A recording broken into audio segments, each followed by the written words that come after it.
खाल की रकम तनख्वाह में देना, इसका क्या हुक्म है? चुनांचे खाल की रकम इतना किसी शख्स को या किसी मुलाजिमीन को, अपने मुलाजिम हो चाहे कोई भी हो, तो तनख्वाह में देना खाल की रकम ये जायज़ नहीं है, क्योंकि खाल की रकम सदका करना ज़रूरी है, वो फ़कीरों का हक़ है। और सदक़े की हकीकत यह है कि किसी मिस्कीन गरीब मोहताज को किसी किस्म के मुआवजे के बगैर दिया जाए, उसके इवज़ के उससे कोई काम ना लिया, यूं ही आप उसको दीजिए।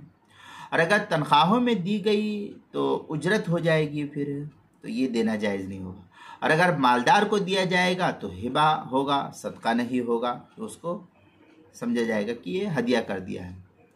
हाँ, गरीब तलबा या गरीब जो लोग हैं उन वो इसके ज़्यादा मुस्तहिक है, तो आप उनको दे दीजिए, फिर वो अपना बेच करके कुछ भी कर ले, या वो इस्तेमाल करे या बेच ले, वो उनकी मर्ज़ी है।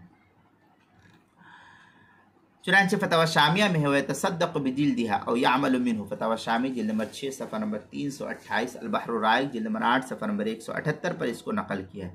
इसी तरीके से कुर्बानी के मसाइल का इंसाइक्लोपीडिया, उसके हरूफ तहज्जी काफ, उन्वान है खाल की रकम तनख्वाह में देना, सफ़ा नंबर 140 पर इसको नकल किया गया है।